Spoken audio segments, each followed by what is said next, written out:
오늘 말씀은 하나님의 기묘한 경영이라는 제목으로 나누고자 합니다. 한 도자기 장인이 있었습니다. 그 장인은 도자기를 만들 때 세 단계로 크게 세 단계를 거치면서 도자기를 만들었습니다. 첫 번째는 좋은 흙을 가져다가 거친 돌들을 골라내고 온 힘을 다해서 사정없이 그 흙을 짓밟고 치대며 맺히는 작업을 했습니다. 흙의 처지에 있어서는 온몸이 찢겨지고 그리고 짓눌리는 고통을 느꼈습니다. 그런데 장인은 여지없이 그 흙을 또 맺히고 또 짓밟고 다시 치대고 이 작업을 반복하는 것입니다. 왜냐하면 장인이 흙이 미워서 그 흙을 짓밟고 치대는 것이 아니라 흙 속에 숨겨진 공기 방울을 빼내기 위함이었습니다. 그 공기 방울을 빼내지 아니하면은 그 불가마에 들어갈 때 도자기는 산산조각이 나기 때문입니다. 더운 거예요. 그래서 이렇게 공기방울을 빼내기 위해서 흙을 이렇게 치대고, 우리가 촬영을 가지고 그냥 이렇게 하는 것이 아니라 이렇게 주물럭 해서 뭔가를 만들 때 우리의 손에서 흙이 만져지는 그런 단계까지 가죠. 이처럼 흙을 치대는 일을 먼저 합니다. 그런 다음에는 이제 이 부드럽게 만들어진 그 흙을 장인은 물레 위에 올려다 놓고 형태를 빚기 시작합니다. 이때 장인은 그냥 대충 그냥 내가 마음에 가는 대로 이 어떤 그릇을 만들지 않습니다. 장인에게는 분명한 목표가 있었습니다. 내가 이번에 만드는 것은 왕의 식탁에 올릴 귀한 청자를 만들 거야. 그런 목표를 가지고 빚기 시작을 합니다. 이거는 거친 불길을 견디면서 음식을 삶아낼 그러한 투박한 뚝배기 그리고 또는 가마솥을 만들 거야. 이 뚝배기를 잘 만들어서 맛있는 음식을 대접할 수 있는 그런 그릇으로 내가 빚을 거야. 또는 독이 들어오지 못하도록 막아주는 두꺼운 항아리를 만들 거야. 그러면서 아주 공을 들여서 항아리든 청자든 아니면 뚝배기든 아주 마음을 들여서 빚습니다. 이렇게 빚은 다음에 세 번째 단계는 모양이 완성된 그 도자기를 1300도가 넘는 시뻘건 불가마 속으로 집어넣습니다. 이때 장인은 불의 온도를 정확하게 통제합니다. 왜냐하면 불이 조금만 세게 나가거나 길어지면 도자기는 녹아내려서 가루가 되기 때문입니다. 그리고 장인은 도자기가 깨지기 직전에 가장 완벽한 타이밍에 불가마의 불길을 조절하면서 그 그릇이 가장 예쁘게 잘 만들어지는 그 순간 속에서 그 그릇을 이제 빼내는 것입니다. 이 세 단계를 통해서 장인은 명품 도자기를 만들어냅니다. 이처럼 명품 도자기는 대충 만들어지는 것이 아닙니다. 장인이 온 마음과 힘을 들이고 그리고 정성을 다해서 만들어진 것이 이러한 도자기들입니다.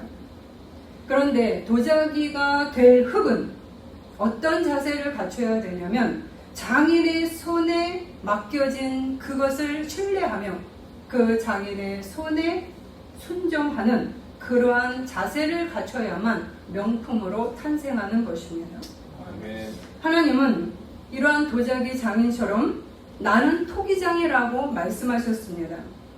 이러한 유사한 표현으로 기묘한 농부라는 말씀을 오늘 마지막 절에서 이야기하고 있습니다. 만군의 여호와께로부터 난 것이라. 그의 경영은 기묘하며 지혜는 광대하니라. 이것이 오늘의 말씀입니다. 농부인 하나님께서 어떻게 당신의 자녀를 키우고 있다고 말하는가? 오늘 이것을 우리는 다시 한번 배우게 되고, 그리고 나는 어디에 해당되는가 라고 하는 것을 주의 깊게 여러분은 생각하셔야 합니다. 오늘 말씀의 배경은 평화로운 농촌을 배경으로 한 이야기가 아닙니다. 지금 남유다는 잔인하기로 유명한 강대국 아수르의 침략으로 그 나라가 망하기 직전의 위기 상황에 처해 있습니다. 아수르는 히스기야 왕 그 시절에 남유다에게 엄청난 그 군사력의 압박을 가하면서 쳐들어왔습니다. 더구나 남과 북이 갈라져 있는 그 때에 북이스라엘은 하나님을 의지하지 않고 있다가 오만하게 굴다가 아수르의 칼날에 참혹하게 멸망당하는 것을 남유다는 똑똑히 목도했습니다. 그리고 이제는 남유다 차례가 되어버렸습니다. 이런 위급한 상황 속에서 남유다의 정치, 종교 지도자들은 하나님께 무릎을 꿇지 않았습니다. 대신 애굽을 의지하면서 비밀 동맹을 맺었습니다. 그러면서 그들은 이렇게 얘기했습니다. 재앙이 우리에게 미치지 못하리라. 15절입니다. 재앙이 우리에게 미치지 못하리라. 애굽과 우리가 동맹을 얻었기 때문에 아수르를 애굽이 물리쳐 줄 거야. 그렇기 때문에 재앙은 우리에게 일어나지 않아. 라고 교만한 말을 했습니다. 이때 이사야가 소리를 칩니다. 그들에게 말합니다. 너희가 의지하던 애굽은 너희를 지켜주지 못한다. 그것은 거짓 피난처이다. 그러면서 그들의 영적인 무감각과 그들의 악함을 강하게 책망했습니다. 이사야는 계속해서 너희는 하나님을 뒤로 놓고 있으니 지금 하나님만 의지하라고 선포하고 있습니다. 그것이 16절입니다. 주 하나님께서 이렇게 말씀하신다. 내가 시온의 주춧돌을 놓는다. 얼마나 견고한지 시험하여 본 돌이다. 이 귀한 돌을 모퉁이에 놓아서 기초를 튼튼히 세울 것이니 이것을 의지하는 사람은 불안하지 않을 것이다. 하나님은 이사야를 통해서 이스라엘 그 남유다 사람들이 하나님을 다시금 중심에 세우고 하나님 앞에 제대로 자세를 고쳐 세우라고 말했습니다. 그런데 이 정치 종교 지도자들은 이사야의 말을 묵살해버립니다. 자신들이 엘리트라고 자부하면서 이사야의 말을 조롱하고 비웃었습니다. 28장 9절에서 10절입니다. 새 번역본으로 보시면 제사장들이 나에게 빈정거린다. 저자가 누구를 가르치자는 건가? 저자의 말을 들어야 할 사람이 누구란 말인가? 젖된 아이들이나 가르치라고 해라. 우리는 수준이 높으니 젖된 아이들에게나 말해라고 얘기를 해라. 젖을 먹지 않는 어린 아이들이나 가르치라고 해라. 저자는 우리에게 한자 한자, 한절 한절, 한 장 한 장 가르치려고 한다. 그러나 우리는 그런 수준이 아니야. 우리는 수준이 높아. 우리는 엘리트야. 라고 자부한 말을 했습니다. 이들의 조롱과 빈정됨 그리고 오만함에 대해서 이사야는 다시 이렇게 말합니다. 22절에서 23절 새 번역입니다. 그러니 너희는 내가 경고할 때에 비웃지 말아라. 그렇게 하다가는 더욱더 궁지에 몰리고 말 것이다. 너희는 귀를 기울여서 나의 목소리를 들어라. 주의 깊게 자세히 내가 하는 말을 들어라. 다시금 이사야는 그들에게 촉구를 합니다. 왜요? 그들을 살리려고 이야기를 하는 것이지요. 여기서 귀를 기울이라 히브리어로 히하하 진우입니다. 그냥 단순히 소리를 들으라는 것이 아닙니다. 귀를 쫑긋 세우고 온 신경을 집중해서 들으라는 의미입니다. 또 하나, 주의 깊게 자세히 내 말을 들으라. 우시무 이무라티. 자세히 들으라. 들으라는 지식으로만 듣지 말라라는 이야기입니다. 이 말은 내 말대로 너희의 삶을 고치고 행동하라. 머리로만 알지 말고 삶까지 내려가야지만 너희들이 이 환난에서 벗어난다라고 이야기합니다. 지도자보다 자신들이 더 잘 알고 있다라고 엘리트 의식을 갖고 비웃던 오만한 유다 지도자들에게 아주 강력한 주의를 환기시키고 있는 것입니다. 왜요? 너희들은 지금 위급한 상황에 있어. 그것들을 너희들이 느끼지 못할 뿐이지 지금 시시각각으로 다가오고 있다라고 경고를 주는 것입니다. 그러니 대충 지식 정도로 이 정도면 돼 라는 그런 안일한 자세를 가지고는 거기서 벗어나지 못한다고 이야기합니다. 실천해야 산다라고 경고 메시지를 주고 있습니다. 그러면서 이사야는 하나님의 기묘한 농사 경영 비유를 들고 있습니다. 그러면 하나님의 기묘한 농사법은 무엇인가? 그것을 더 자세히 살펴보겠습니다. 하나님도 농사를 지을 때, 당신의 자녀를 향한 농사를 지을 때 세 단계로 농사를 짓습니다. 첫 번째는 밭갈기 단계입니다. 28장 24절입니다. 파종하려고 가는 자가 어찌 쉬지 않고 갈기만 하겠느냐? 자기 땅을 개간하며 고르게만 하겠느냐?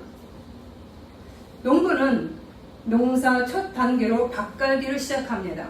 우리들은 다 알고 있습니다. 우리가 가까이 내 밭에, 내가 여기에 조그만 땅에다가 무슨 씨를 심어도 우리는 밭을 갑니다. 그 안에 돌들을 빼내고 거기 흙을 고르게 만들고 딱딱하게 굳어진 흙을 이렇게 쟁기로, 호미로 탁탁탁탁 부셔서 하는 것을 먼저 하지요. 이처럼 농부는 단단하게 굳어버린 땅을 쇠쟁기로 갈아엎는 기경을 합니다. 그런데 날카로운 쟁기가 땅을 파헤칠 때 흙의 처지에 있어서는 도자기 공이 흙을 맺혀서 공기방울을 빼낼 때 거기에 치대는 그 작업이 있었던 것처럼 흙의 입장에서는 그 쟁기가 들어올 때마다 몸이 찢겨나가고 뒤집히는 고통을 겪습니다. 그럼에도 불구하고 이 과정 없이 씨를 뿌려서는 수확을 기대할 수 없기 때문에 밭갈이가 먼저 선행되어야 되는 것입니다. 그래서 밭 안에 들어있는 돌덩이 딱딱하게 굳은 흙을 부드럽게 만들어야만 내가 원하는 씨, 그리고 내가 수확하고자 하는 그 작물이 잘 자랄 수 있기 때문입니다. 하나님은 남유다의 지도자들이 하나님을 중심축으로 겸손히 섬기지 않음을 보셨습니다. 이들이 하나님을 모르지 않습니다. 하나님에 대한 지식도 많습니다. 하나님에 대해서 이들은 오랫동안 배워왔고 그리고 예배를 많이 드려왔습니다. 그럼에도 불구하고 하나님이 이들을 평가하기에는 너희들은 내가 중심이 아니라고 선언하고 있는 것입니다.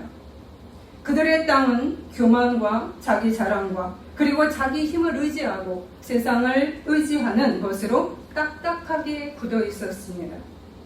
그래서 하나님의 말씀을 가르쳐줘도 조롱하고 내가 더 잘 안다는 엘리트 의식을 갖고 이사야를 밀쳐내버린 것입니다. 그래서 하나님은 당신의 자녀를 사랑하셨어.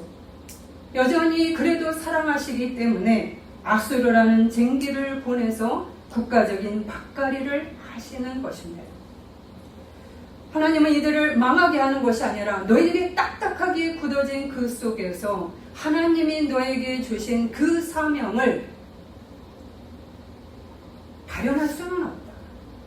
너희들이 똑같이 망해가기 때문에 내 자식을 망하게는 둘 수 없다라고 얘기하는 겁니다. 그래서 밭갈이 작업을 시작을 했습니다. 그들이 가지고 있는 오만한 지식과 교만을 갈아엎고 하나님만 바라보게 하려는 밭갈이였습니다. 하나님은 당신의 자녀를, 우리를 알곡 자녀로 만들기 위해서 먼저 밭갈이를 행하십니다. 아멘. 나를 향한 하나님의 비전의 말씀의 씨앗을 뿌려서 그것이 잘 자라나게 하려면 우리 안에 있는 죄와 세상 염려, 특히 하나님에 대한 불신, 완고한 마음, 또 하나는 우리는 하나님을 오랫동안 믿고 섬깁니다. 그러나 우리 안에는 하나님을 단지 나를 위로해 주시고 그리고 나의 소원을 들어주시는 그냥 램프 지니 같은 하나님으로 여기며 사는 경우들이 많습니다.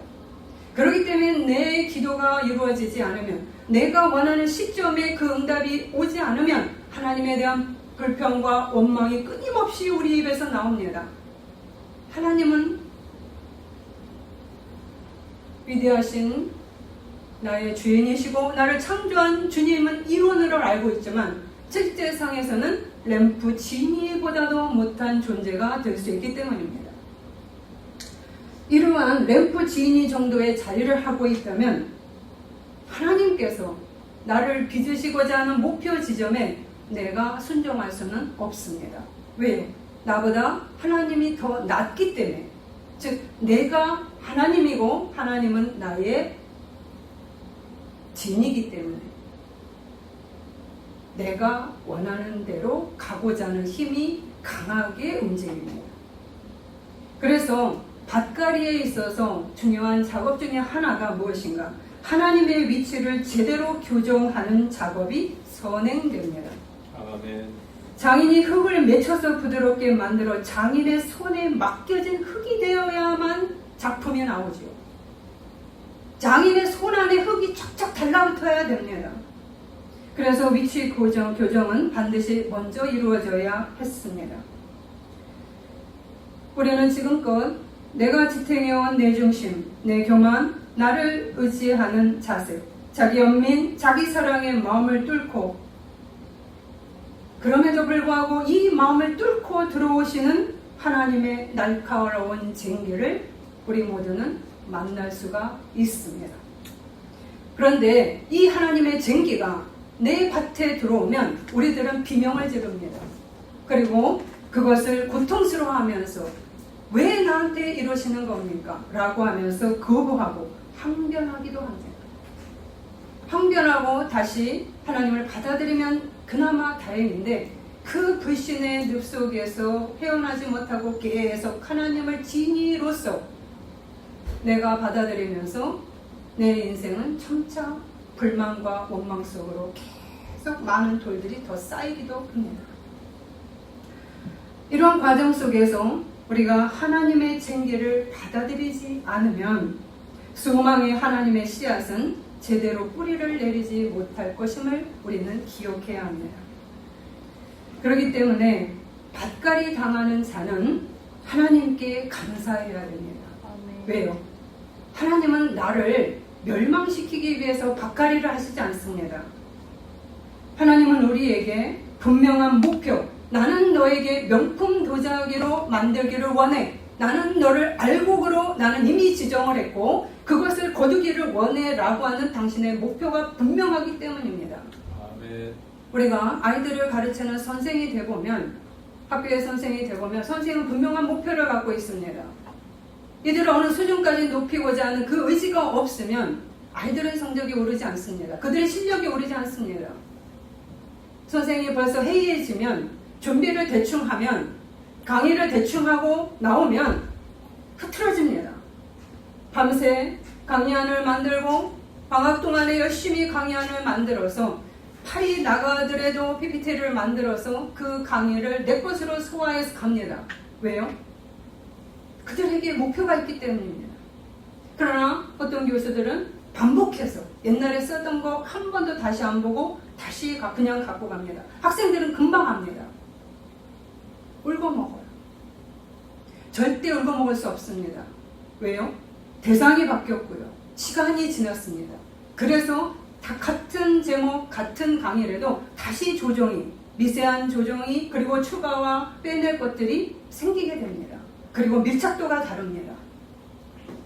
다시 한번 점검하고 보고 내가 가르치는 대상이 바뀌었기 때문에 똑같은 과목을 가르쳐도 지난번에 가르쳤던 것과 오늘의 가르침은 시점도 달랐기 때문에 교수는 진지하게 그 과목을 다시 읽고 내 것으로 소화시킨 상태에서 갑니다. 왜요?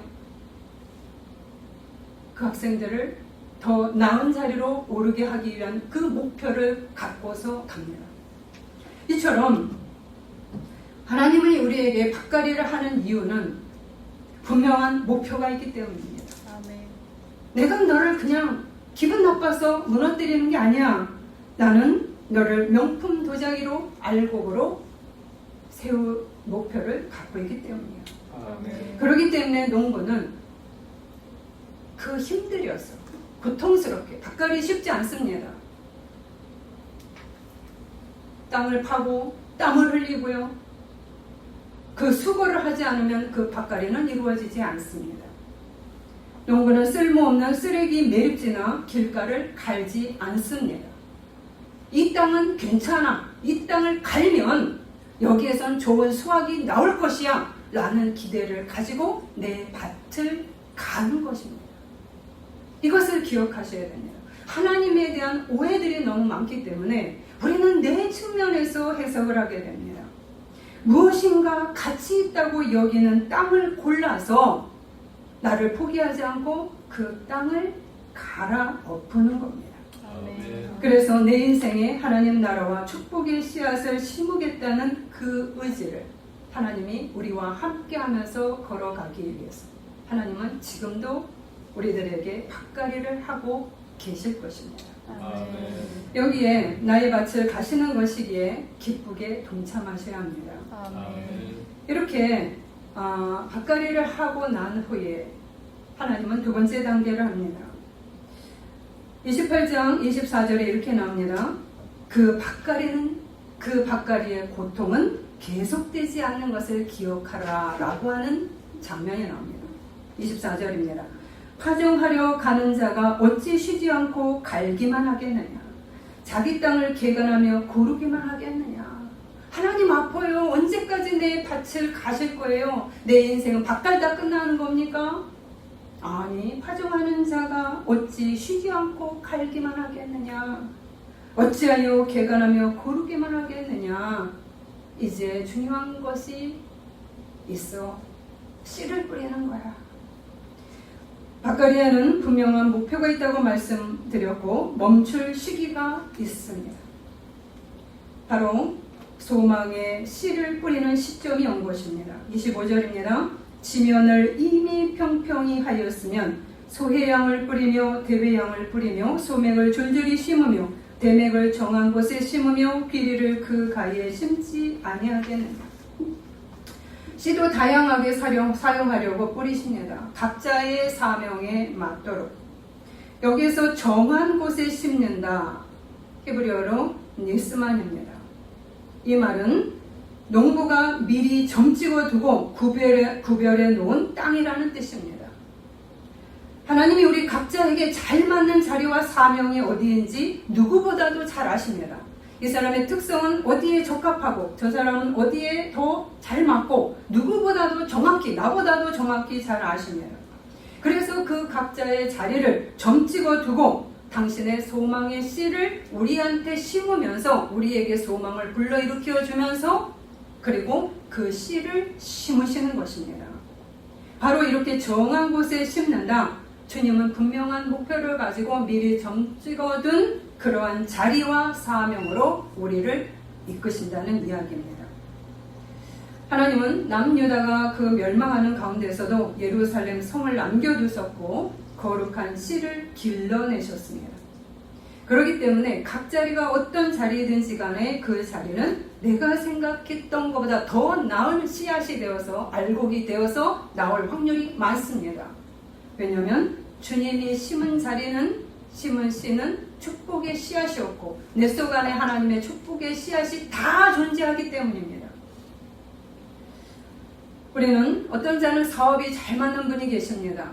어떤 분은 딱 보면 선생님이 딱 맞는 분이 계시고요. 어떤 분은 의사가, 어떤 분은 가정에서 정말로 엄마 역할을 잘하는 분이 계시고요. 어떤 분은 음식을 잘 만들어서 봉사하는 분이 있고요. 그리고 회사원으로서 또 잘 적응하시는 분이 있죠. 어느 분은 개척자가 되어서 탐험하는 분도 계십니다. 교회 내 봉사도 다양한 모습을 갖추고 있습니다. 이렇게 하나님은 각자의 자리에 맞춰서 씨를 다양하게 뿌립니다. 그 중에 첫 번째 소해양, 대회양을 보십니다. 거기에 보면 이 소해양, 대회양은 향료 약재로 쓰이는 그러한 씨앗입니다. 가볍고 섬세한 씨앗입니다.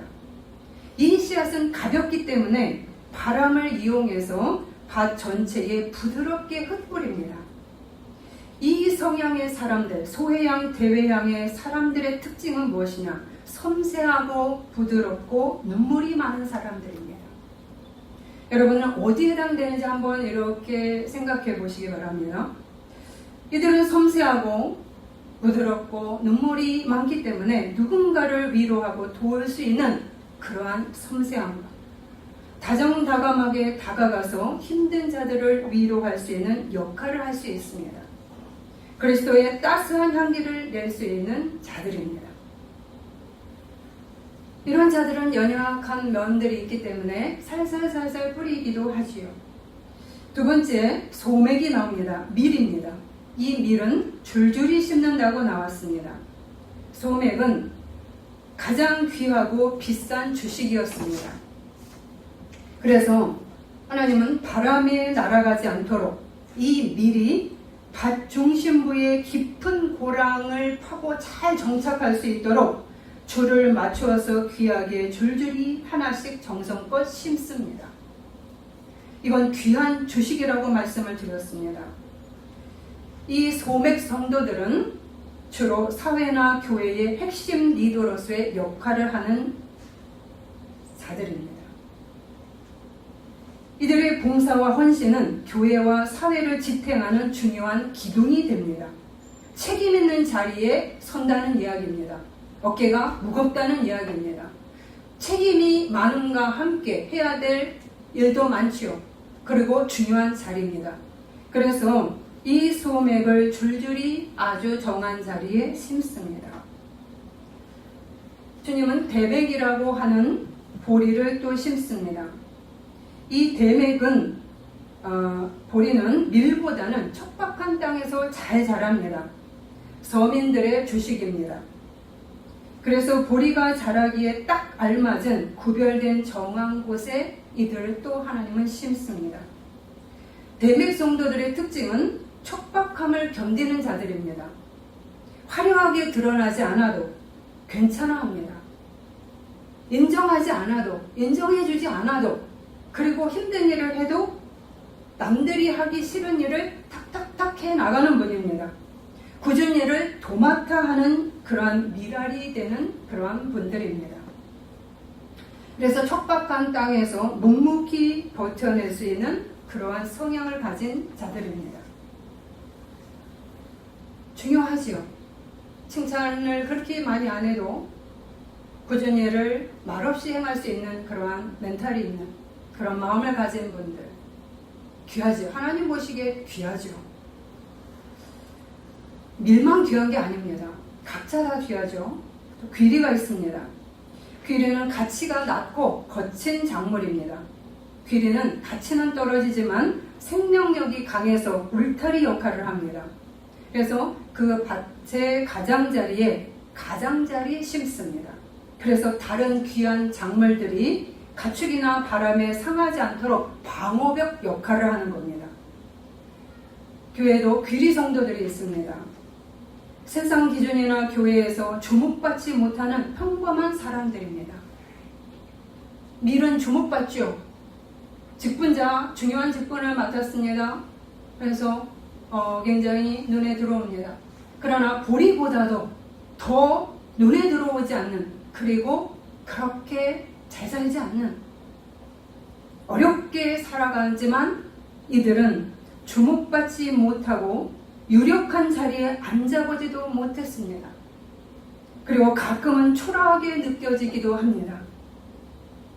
그런데 교회나 직장에서, 자기 집에서나 거친 시험의 바람을 온몸으로 막아내는 영적 방어벽이 되고 기도의 파수꾼의 사명을 지니고 사는 분들을 의미합니다. 구석에서 묵묵하게 눈물로 교회를 성벽처럼 두르며 기도하는 분들입니다. 여러분은 어떤 성도에 가까우신가요? 우리는 전부 밀을 추구할 수도 있습니다. 그러나 하나님은 밀만 중요하다고 얘기하지 않습니다. 모두가 다 중요하다고 이야기합니다. 어느 공동체에든 이들 모두는 필요한 존재들입니다. 서로를 필요로 하고 그리고 능력 있게 일하는 알곡으로서 이들이 잘 자라나서 곳곳에 배치해야 튼튼한 공동체, 가정, 교회가, 사회가 되는 것입니다. 아멘. 이처럼 밭갈이의 시간은 이제 각자의 사명의 자리에 씨가 자라도록 돌보는 시간으로 바뀌어 갑니다. 그리고 하나님은 그 씨를 심고 거기에 물을 주고 정성을 들여서 그 씨가 잘 자라도록 햇빛을 쬐게 하고 하나님의 손길이, 다정한 손길이 들어가면서 그 시간을 통해서 이들이 자라게 만드십니다. 우리는 밭갈이만 힘든다고, 그런 일만 나한테 있다고 얘기를 하지만 그렇지 않죠. 우리 안에 심어놓은 씨앗을 주님은 지금도 길러내고 있으십니다. 아멘. 그리고 우리들이 자라는 것을 돌보시면서 유심히 살펴보십니다. 그렇기 때문에 우리는 지금 어떤 자리에 있든, 내가 귀리 성도이든 내가 보리 성도이든 밀 성도이든 소회양, 대회양 성도이든 상관없이 하나님에게 감사하셔야 한다는 이야기입니다. 아멘. 그것이 내 적성에 맞기 때문입니다. 오히려 내가 그 부분에 더 탁월함이 있고, 그러나 우리들이 더 그 안에서 빛을 발할 수도 있겠지요. 귀리 성도가 없으면, 방어벽이 뚫리면 문제가 되죠. 기도자가 없으면, 교회를 위해서 기도하고 이 나라를 위해서 기도하는 분들이 없으면 뚫리는 겁니다. 그런데 그들은 말이 없어요. 묵묵하게 드러내지 않고 기도하시는 분들은 하나님이 보시고 그들을 칭찬하시는 겁니다. 하나님은 그 중요성을 알기 때문입니다. 그러나 우리들은 밀처럼 내가 드러나기를 원할지도 모릅니다. 두 가지를 다 겸비한 분들도 있죠. 여러 가지 사명을 겸비하고 가신 분들도 있습니다. 어찌됐든 하나님은 우리를 밭갈이만 하지 아니하시고 이렇게 씨앗을 심어서 양육하고 계시다는 이야기입니다. 이제 세 번째 단계가 나왔습니다. 탈곡입니다. 마지막 관문입니다. 유심히 돌보시고 살펴보신 하나님께서 도자기 장인이 도자기를 흙으로 빚은 후에 1300도의 불가마에 집어넣어서 단단하고 명품 도자기를 만들어내듯이 농부 하나님 역시 마지막 타작을 실행하십니다. 그러나 5가지 종류의 씨앗을 같은 타작 방법으로 행하지 않으십니다. 크게 2가지를 사용하십니다. 이는 그의 하나님이 그에게 적당한 방법을 보이사 가르치셨으며, 소회양은 도리깨로 떨지 아니하며 대회양에는 수레바퀴를 굴리지 아니하고, 소회양은 작대기로 떨고 대회양은 막대기로 떨며, 곡식은 부수는가 아니라 늘 떨기만 하지 아니하고, 그것에 수레바퀴를 굴리고 그것을 말굽으로 밟게 할지라도 부수지는 아니하나니. 왜 타작을 하는 걸까요? 우리는 농부가 타작한 쌀을 먹습니다. 그냥 벼채 먹지 못하죠. 반드시 타작을 해야 됩니다. 알곡을 거두기 위함입니다. 알곡을 싸고 있는 껍질을 제거해야만 우리 식탁에 오르게 됩니다. 귀한 비싼 경기미가 나오게 되는 겁니다. 하나님 안에서 자라면서 알곡을 감싸고 있던 다양한 딱딱한 껍질들을 분리해내는 작업들이 또 한 번 이루어집니다. 이때도 이 타작 과정 속에서 고통을 느낍니다. 사명자로 불림받으면서 쓰임을 받으면서도 우리 안에 딱딱하게 나를 감싸고 내가 더욱더 부들부들하지 못한 상태로, 어느 때까지는 그것이 보호벽이 되었지만 어느 때는 더 이상 그 필요 없을 때도 여전히 갖고 있는 그러한 것들을 하나님은 제거해내기 시작을 합니다. 이때도 우리는 괴롭습니다. 그런데 하나님은 오늘 2가지 종류로 크게 2가지 종류로 타작을 한다고 얘기합니다. 막대기와 지팡이입니다. 막대기와 지팡이는 소회양과 대회양에게 행합니다. 소회양과 대회양은 여린 식물입니다. 그래서 타작 수레바퀴를 굴리면 알맹이까지 다 으깨져 버립니다. 그래서 가벼운 막대기나 지팡이로 톡톡톡톡 섬세하게 두드려서 알곡을 받아냅니다. 소외양과 대외양 성도들은 섬세하고 연약한 면이 많습니다. 누군가를 도울 수 있는 섬세함과 민감함이 있습니다. 좋습니다. 이 부분은 좋습니다. 그러나 반면에 섬세함이 있고 민감함이 있기 때문에 이들은 외부의 작은 충격이나 시련에도 쉽게 마음이 깨지고 상처를 받습니다. 그래서 영적인 미성숙으로 나아갈 확률이 많습니다. 유리심장이라고 얘기를 합니다. 그래서 너무 작은 거에 다 민감한 거예요. 그래서 조급함을 가지고 두려움을 가지고 그리고 큰 시련이 오면 믿음의 본질까지도 휙 흔들릴 수 있는 그러한 유리심장을 소유하고 있기 때문에 그것이 심리학으로 얘기하면 방어기제가 되죠. 그러면 튼실한 그 자세를 갖지 못하게 됩니다. 그래서 쓸데없이 민감하게 해서 부드러움까지는 좋고 섬세함까지는 좋고 다정히 가서 말하는 건 좋은데 너무나 거기에 섬세하게 들어오면서 자기도 상처를 받고 남에게도 너무나 민감하게 들어오면서 피곤하게 피차하는 그러한 우리의 문제를 일으킬 수가 있습니다.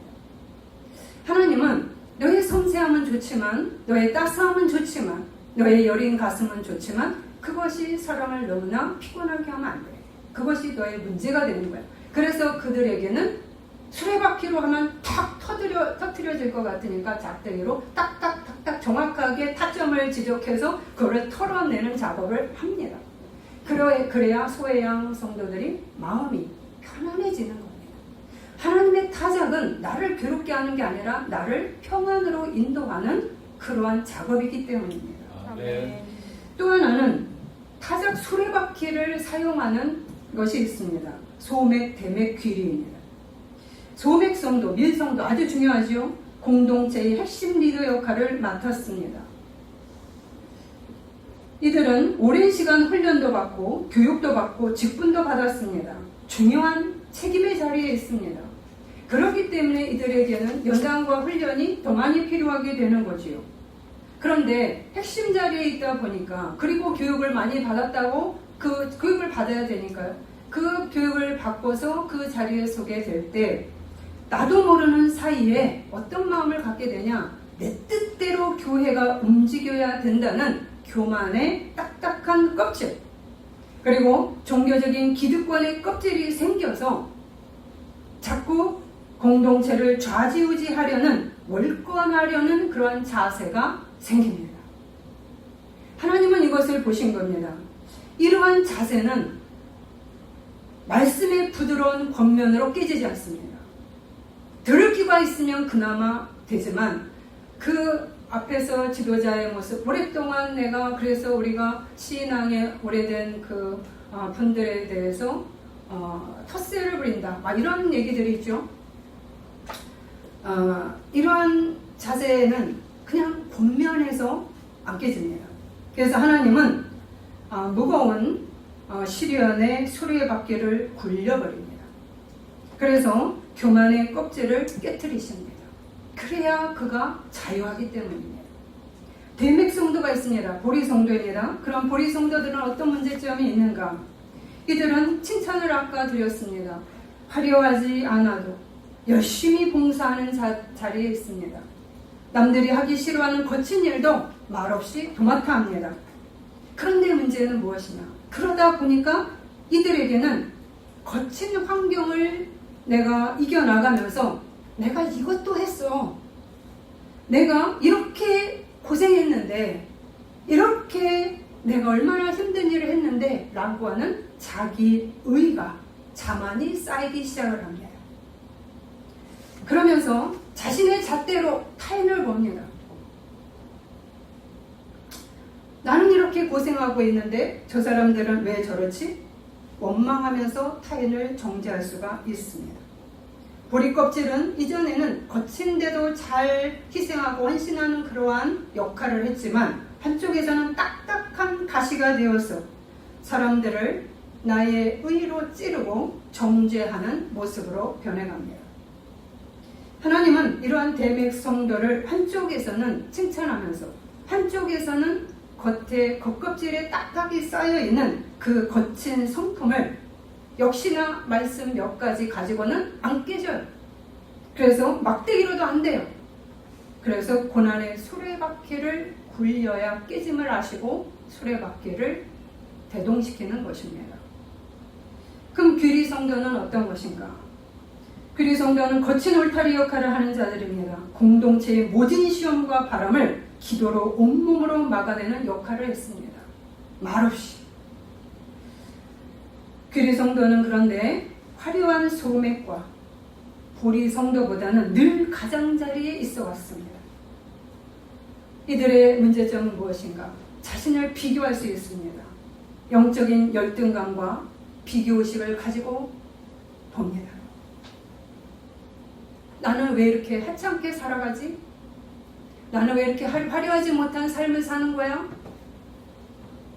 기도는 열심히 했지만 주목받지 못함에 속에서 부글거리는 그런 힘들이 올라올 수가 있습니다. 그래서 공동체에 날카로운 거친 가시를 세우고 리더들의 허물을 들추어내고 공격하는 자리로 떨어질 수가 있습니다.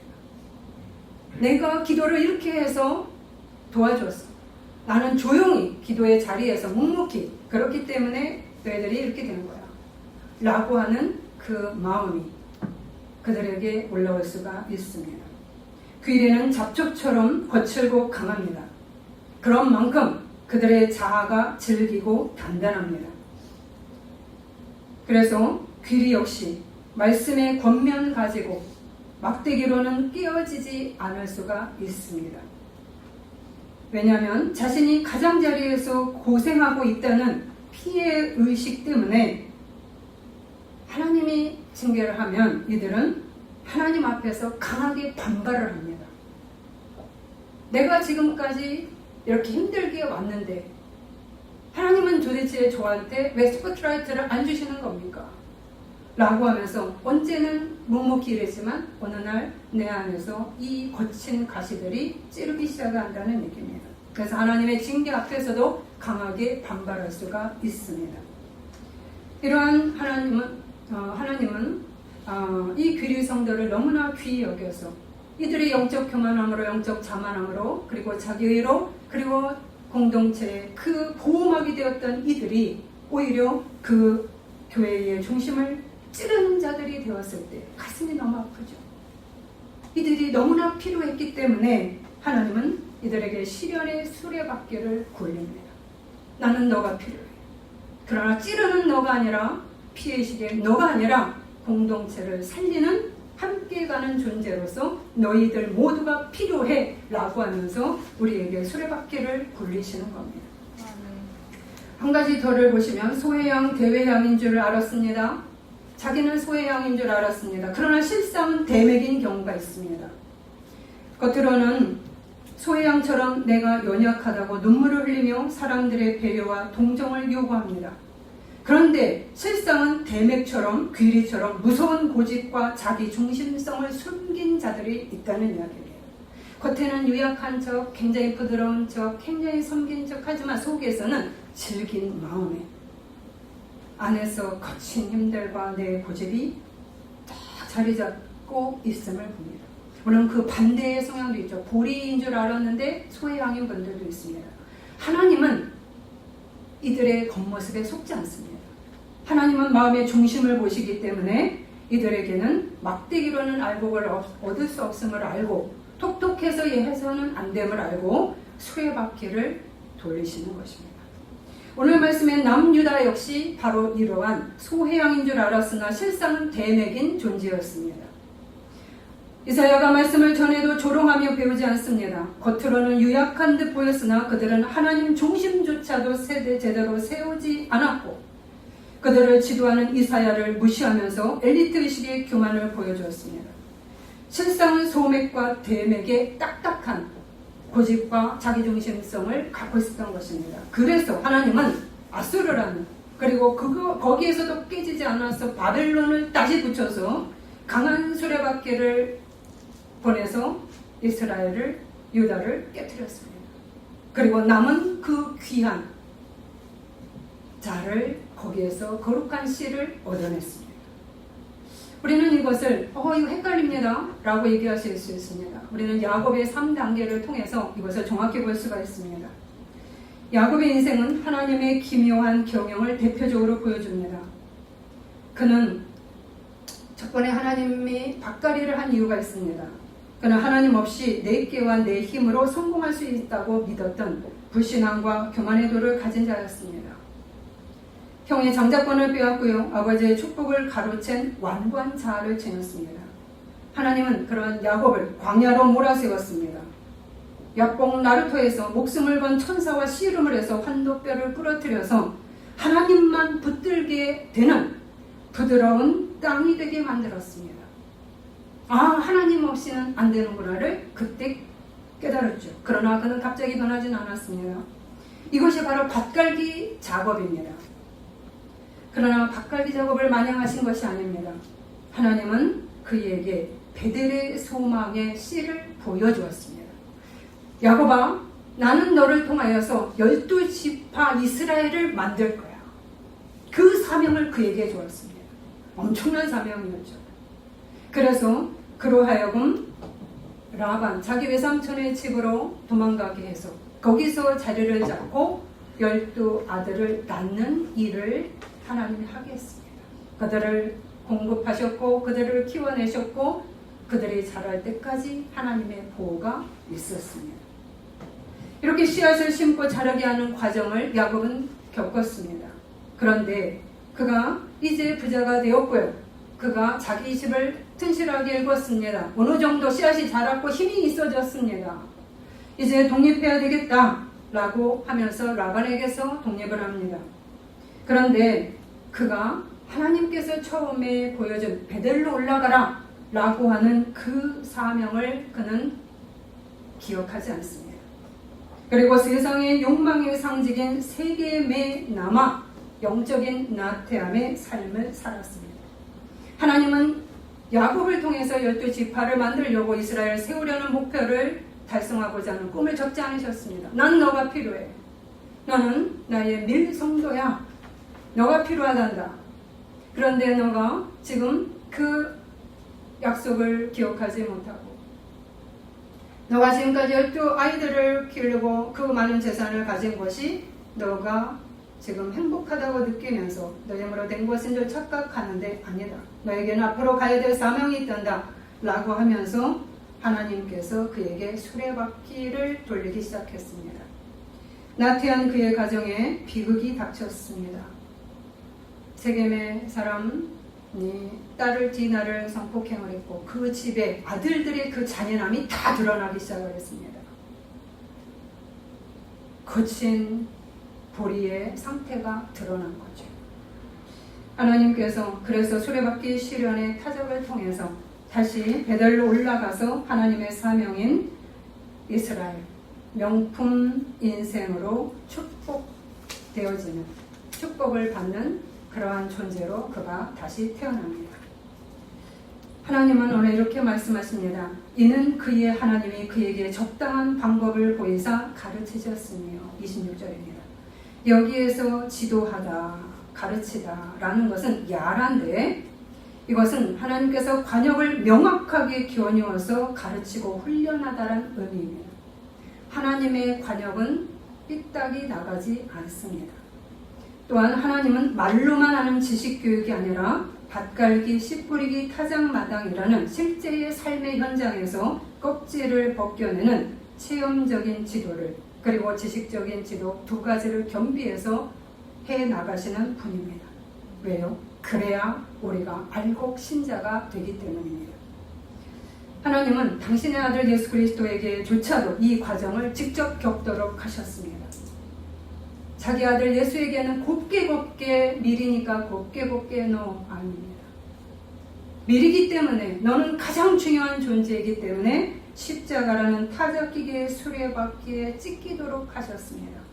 죄가 없음에도 불구하고 오히려 우리의 딱딱한 껍질을 깨트리는 사명을 맡기게 함으로써 당신이 그것을 겪게 하셨습니다.